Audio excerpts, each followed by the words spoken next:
There was screaming coming from your house. I'd been out of town for 2 weeks. Only my parents had keys. I didn't yell. I installed hidden cameras. The next time I left, I watched the footage and my jaw dropped. 30 minutes later, police were involved. The thing you need to know is that I lock my house like I'm expecting a home invasion every Tuesday. Deadbolt, double cylinder, keypad lock, the works. It's not paranoia. I just travel for work a lot. I'm a consultant. One of those vaguely high stress, high billable hour jobs where I spend half my life solving other people's chaos and the other half pretending it's fine that I come home to an empty house with leftovers from last week and an unopened electric bill stuck to the fridge with a magnet that says live, laugh, love in fake cursive. The irony isn't lost on me. Anyway, I got back last Sunday after 2 weeks in Denver. Back-to-back client meetings, 3 days of cold airport sandwiches, and one hotel room that definitely had a blood stain under the armchair. All I wanted was a shower, a frozen burrito, and to not speak to another human being until Wednesday. Instead, I got Greg. Greg is my neighbor. Mid-4 South, balding in a defiant way, wears socks with sandals, and mows his lawn like it's a competition he's been training for his entire life. He's also weirdly nice, which is suspicious all on its own. I just stepped out to grab groceries, barely. Even locked the door behind me. He was standing in his driveway, squinting at me like I was an alien that landed slightly off course. "Hey," he said. I nodded. "Hey." Then he gave me this look, half concerned, half bracing. "Is everything okay? At your place?" I blinked. "Yeah. Why?" He rubbed the back of his neck. We've been hearing some stuff from your house at night." "What kind of stuff?" He paused, screaming. I stared at him. "Sorry, what?" He looked dead serious, screaming, "Couple nights ago. And before that, too. It was loud. My wife thought someone was hurt. We almost called the cops." I laughed. "Because what else do you do when someone says they've heard screaming coming from your house?" "That's not possible," I said. "I've been out of town 2 weeks." The house was empty. Greg just stared at me. Then he nodded slow, like he was humoring me. "If you say so," I shrugged. "I do, right." He stepped back toward his garage. "Just keep it down next time." "Okay." And that was it. He turned and left me standing on my own damn sidewalk, holding my keys, trying to process the idea that apparently my house had been screaming while I was gone. No big deal. I went back inside, locked the door behind me like that would help. The house was quiet, tidy, maybe even a little too tidy. I noticed it when I walked past the hallway. The mirror was cleaner than I remembered, and the floor, my floor, has never gleamed. I don't clean things. I Swiffer them like a normal adult. Who doesn't have time for perfection? Then upstairs I saw it. My bed made. Not just pulled together, hotel made. Corners tucked military tight, pillows fluffed, blanket turned down at the perfect angle, like someone had watched one too many cleaning reels and decided to turn my bedroom into a Pinterest board. That's when the dread kicked in. Not fear exactly. Just that quiet creeping sense of something's off. And I already knew who had done it, so I called my mom. She picked up on the second ring, sounded cheerful, which was also suspicious. "Hi, sweetheart. How's your trip?" "Fine," I said. "Quick question. Were you at my place?" "Oh, I stopped by, watered the plants." "You really should have left better instructions for the orchids, by the way." I had to improvise. "And did you make my bed?" She laughed. "Well, somebody had to. You left it a mess." I exhaled slowly. "Mom, I told you before." "Oh, come on." "I didn't touch anything else, just the bed." And I ran the vacuum and wiped down the counters and reorganized the spice drawer. "You had 3 containers of paprika, Lisa." I closed my eyes. "You didn't bring anyone, right?" I asked. "Of course not. Why would I bring anyone?" "Don't be ridiculous." I didn't argue. Not because I believed her, just because I didn't have the energy to decode a lie on top of a crime scene made of cinnamon and rearranged bedding. She hung up after a few minutes of unsolicited cleaning advice and one last reminder that I should really be dating more because I'm not getting younger and there's nothing wrong with engineers. I sat on the edge of the perfect bed, staring at the too clean floor, and felt the edges of my calm start to fray. Later that day, I went back outside. I didn't want to, but I had to. Greg was in his garage again, moving boxes around like he was, building a fort. I approached slowly, like someone trying not to startle a skittish animal. "Hey," I said. He glanced over. "Hi." I rubbed my hands together. "Can I ask what exactly did you hear from my house?" He hesitated. "I'm not accusing anyone." I added, I wasn't there, so I'm trying to figure out what happened." Greg looked past me toward my house, then back at me. "There were people," he said, "coming and going, different ones. I didn't recognize them." "When?" "A few nights ago, around midnight." "The night before that, too." I swallowed. "And the screaming." He scratched his beard. "It wasn't yelling or fighting. It was like someone in pain. Not normal, not fun." I didn't say anything. He added, "It's not the first time either." I didn't say anything before, but this happened back in March too. Not as bad, but similar. There was one night around the 10th. Loud noises, people coming and going. And again in early June. I remember because it was the night before my daughter's dance recital. I nodded slowly, even though I felt anything but steady. "Look," he said softer now. "I'm not trying to cause trouble, but whatever's going on over there, it's not nothing." I went back inside, locked the door again, then I pulled out my planner. March 10th, I was in Atlanta. June 2nd, I was in Denver. My mom had said she watered the plants, nothing more. But there were people in my house and screaming, and me hundreds of miles away, thinking the house was empty. I wasn't living alone. I was just the only one paying rent. I didn't sleep that night, didn't check the locks, didn't even brush my teeth. I just lay in bed, the same bed someone else had made for me, trying not to picture things I couldn't unsee. The screaming, the strangers, the pattern. March, June, every time I went away, something happened in my house. And the worst part, I had no idea what, not really. People coming and going, music screaming, my bed made wrong, my floors too clean. It was like someone had scrubbed away the surface of my life and painted something else underneath, something I wasn't supposed to notice. But I had noticed, and now I couldn't unnotice it. If you want to understand how this all started, you have to understand my family. And by family, I mostly mean my parents, my sister, and me. One of these things is not like the others. My parents used to be hippies. Not the cute kind that makes their own soap and shops at farmers markets. I mean real hippies, drum circles, herbal tea with questionable herbs, group therapy in someone's garage. My mom used to wear a boutique shawl and talk about energy shifts. Before she got pregnant with me and swapped the shawl for a job at a shipping office and a 2-bedroom in the suburbs. They never really forgave me for that, by the way, for being the reason they had to get responsible. Growing up, there were always little remnants of their past floating around. Books on Tantra buried under stacks of unpaid water bills and cents. Holders next to the tax folders, a dream catcher above the bed in the guest room no one was allowed to use. And of course, the philosophy. They were big believers in sharing, which sounds nice until you realize what that actually meant in practice. I was born first, 2 years older than my sister. So naturally, I got the bigger room. That was my first mistake.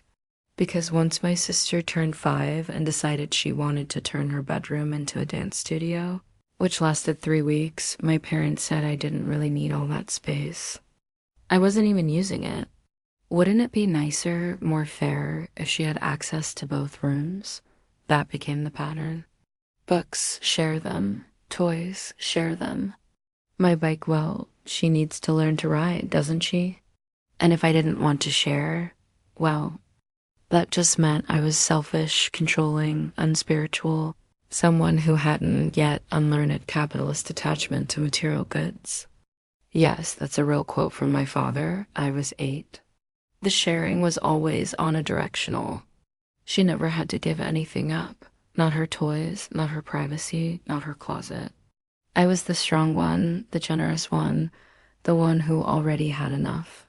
So I learned to let go of fairness, of space, of expecting anything to actually belong to me until I got older and I got tired of it. I worked through college, graduated early, landed an IT consulting job that paid well, and aged me 10 years. In 2, I bought my own place at 29. Not a mansion, but solid.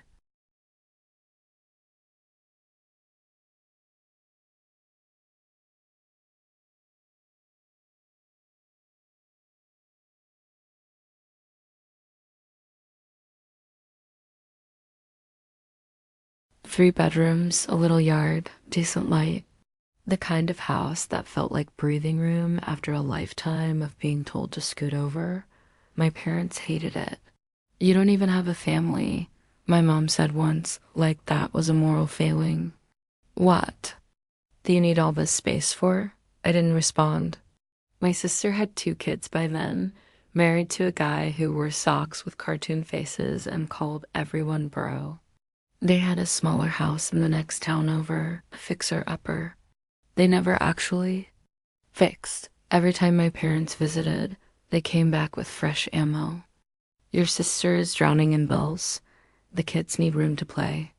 It's not fair that you have all this, and she's struggling.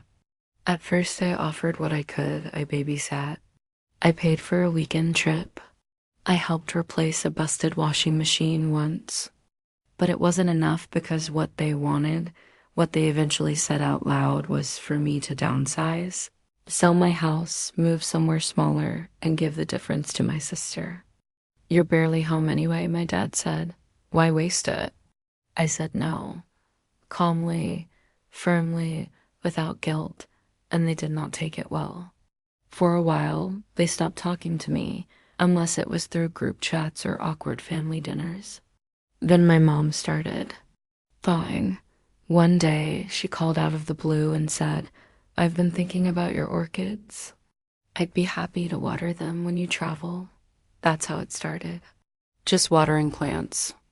Then it was, I noticed the rug needed vacuuming, so I did it. Hope that's okay. Then you really should declutter your entryway. I tidied up a bit while I was there. Then I had to redo your bed. You're folding the top sheet wrong. You're not in a hotel. It got weirder. Once I came home to find the spice rack rearranged alphabetically and not in English. She used Latin. Another time, the kitchen table was wiped down and reset with placemats I didn't own. I told her gently to stop. She told me it was her new hobby. I've been watching cleaning tutorials, she said. Like that explained why my laundry was folded into swans and my socks were sorted by chakra. I didn't push it because, and I hate this, part of me was just grateful she was speaking to me again, that I hadn't been cut off entirely for refusing to bankrupt myself in the name of sibling equality, but the timeline kept bothering me. Her cleaning hobbies started around the same time my sister upgraded to a bigger house. One with a backyard and a walk-in closet and a mortgage she definitely couldn't afford on her own. I remember asking once casually how they managed it. My sister just smiled. We had help. From who? She didn't say. And I didn't ask because some part of me already knew that if I scratched too hard at the surface, I'd find something rotting underneath, something I wouldn't be able to ignore. I just didn't know how bad it was yet. Not them. Not yet. I didn't want to be the kind of person who installs hidden cameras in her own home. I wanted to be normal, boring. Even the kind of woman who says, "Thanks, Mom," when her mother offers to water the plants and then doesn't wonder if that's code for something else. The kind of woman who locks her door and assumes that when she comes back, the bed will still be made the way she left it. But after what Greg told me, the screaming, the strangers, the way he looked at me like I was lying when I said the house was empty, I couldn't be that woman anymore. So I made a decision. My next work trip was already booked. Boise, 3 days, a full rollout meeting with an overseas team. I'd be gone. The house would be empty. And my mother, who already knew my schedule, would absolutely find a reason to stop by. Before I left, I installed 5 cameras. Living room, kitchen, hallway, entryway, bedroom. All of them small, cloud-connected, audio-enabled, tucked neatly into bookshelves, above cabinets, behind plants. Perfectly legal, perfectly necessary. I didn't know what I was going to find, but I knew I was done guessing. I sent my mom a message the night before my flight. Hey, off to Boise tomorrow. If you want to water the plants, thank you, but please don't do anything else while I'm gone. No cleaning, no reorganizing, just plants. She replied with, I'll try not to clean. You know how I am. Safe travels. Which is the kind of text that would sound innocent from any other person. From her, it felt like a trap. First night, nothing. She came by around noon, watered the plants, rearranged a framed photo, wiped something on the counter that didn't need wiping. Annoying, familiar, no screaming, no guests, just the usual maternal chaos disguised as help. I watched it all that evening from my hotel. Laptop open, headphones in, anxiety somewhere in the back of my throat like a swallowed marble. It was quiet. I didn't relax.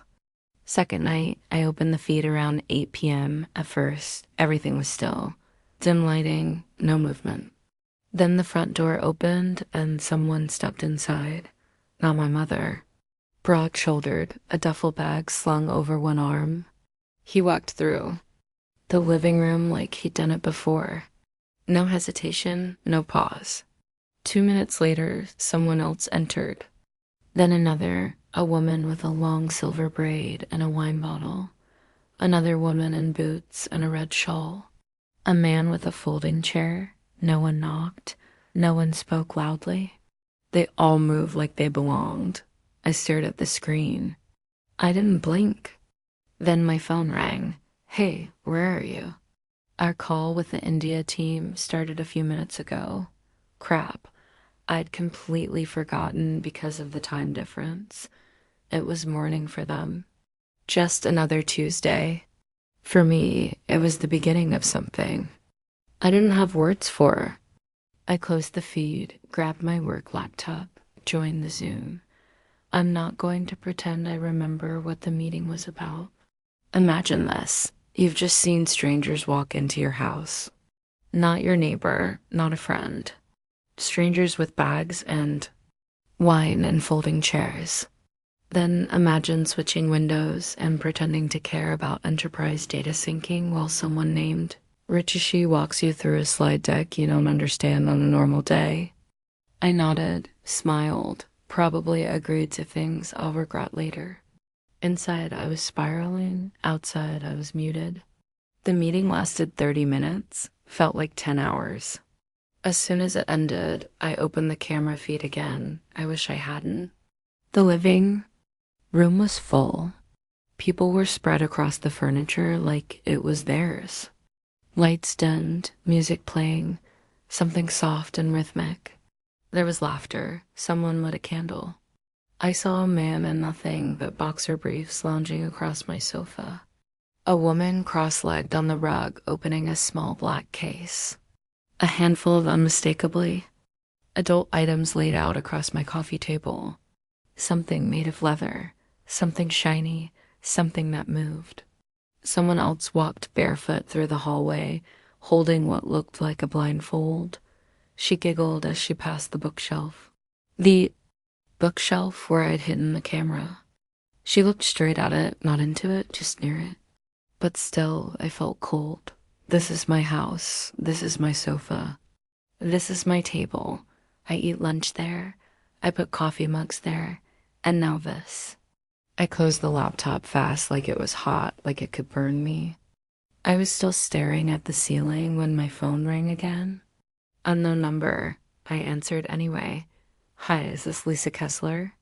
Yes, this is Officer Brennan with Maple Glen PD. We're responding to a report of a gathering at your residence tonight. Are you aware of anyone currently using the property? I swallowed. No, I'm in Boise. I'm not home. We've had several individuals on site express concern after discovering surveillance devices inside the home. Some were unaware they were being recorded. Your parents are currently present and say they had permission to use the space. They didn't. You're listed as the homeowner, correct? Yes. Can you confirm whether anyone was given permission to host an event at the house?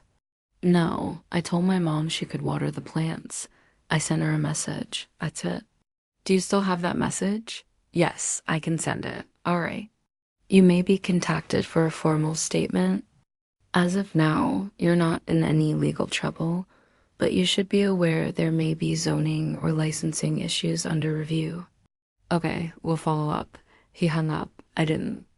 I just sat there, still staring at the screen, still trying to process the fact that I hadn't imagined it, still trying to unsee everything I'd seen and knowing I never could. 15 minutes after the police call ended, my phone rang again. This time it was my mother. I almost didn't answer. I stared at the screen like it might bite me, but curiosity is louder than fear. And I still hadn't heard her voice since I saw people stripping down in my living room and laying out bondage gear on my coffee table. So I picked up, "Sweetheart, hey, listen. Just tell the police you knew, okay?" That was her opening line. Not "are you okay?" or "this isn't what it looked like." Not even a "please don't be mad." Just tell them you knew. I blinked. What? That. You gave us permission that we could use the house. It was just a little get together like the old days. Old days? You know, community events, people we trust.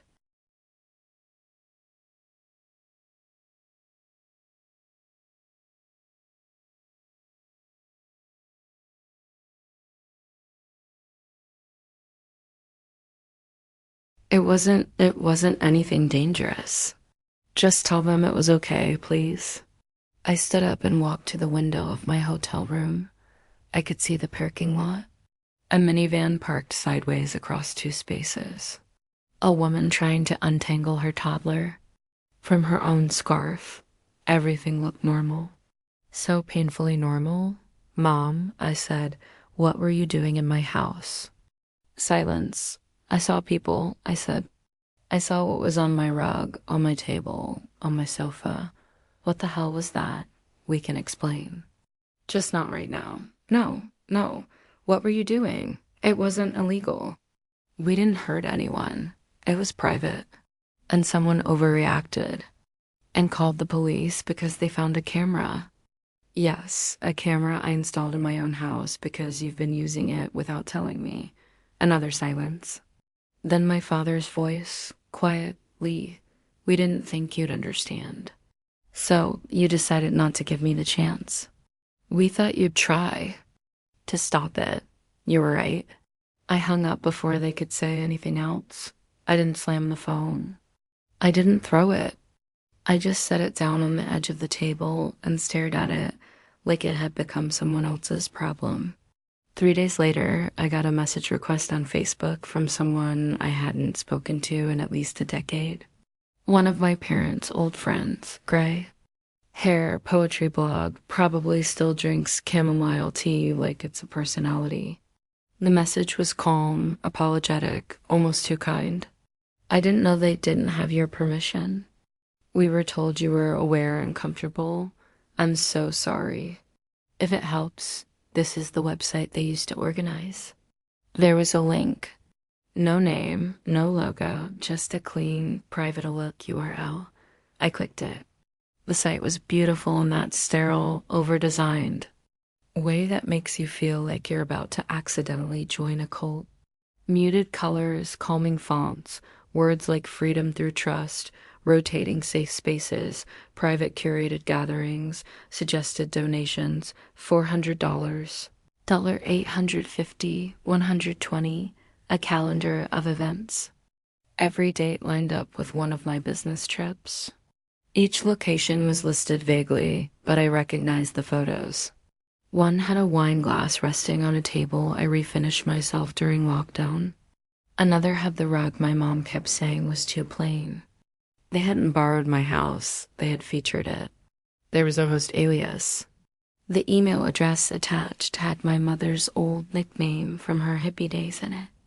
Just spelled backward, I closed the laptop. Not in anger, not even in horror, just in finality. They showed up 4 days later. No text, no warning, just a knock on the door and the slow, exhausted sound of two people pretending they weren't panicking. You didn't have to escalate it, my mother said as soon as I opened the door. We could have handled this as a family. I didn't escalate anything, I said. One of your guests called the police. I didn't even know it was happening, but you told them. Everything. I told the truth. We were trying to help your sister. She said she needed support. You said no. She needed a bigger house, I said.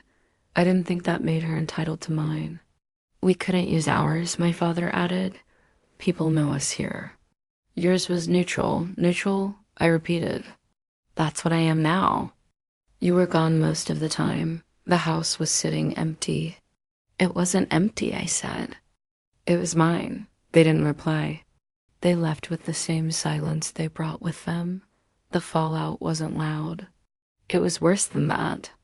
Licensing violations, zoning complaints, a cease and desist from the city, a letter from the IRS asking about unreported income. One of the guests has sued them for emotional distress and breach of privacy. They didn't go to jail, but they paid financially, socially, quietly. The website was shut down. The network went dark, and all the friends they used to gather with stopped returning calls. My sister called next. I hope you're satisfied. Excuse me. They were trying to help me, and now Dan and I have to move. They can't help with the mortgage anymore, so you're blaming me. You didn't have to go nuclear. You could have protected them. They used my house without permission. They did it for me. No, they did it without asking. They didn't ask me. They didn't ask you either, did they? That was the end of that. I sold the house, didn't post it, didn't tell anyone, hired a real estate agent, packed up the evidence, signed the papers. The new place is smaller, quieter, farther away. It smells like new paint and no one else's decisions. I didn't leave a key under the mat. I didn't give anyone a copy. They tried calling once, maybe twice. No voicemails, dismissed calls, I let. Stay missed. Eventually they stopped. There was no dramatic ending, no last-ditch apology, just the quiet understanding between people who know when something's over and aren't willing to say it out loud. We didn't fall out. We just stopped pretending we were still in orbit. They thought I'd protect them. I thought they'd protect me. As it turned out, we were both wrong. So that's what happened. Some people said I overreacted. Others said I let them off too easy. What do you think? Did I go too far or not far enough? Let me know in the comments.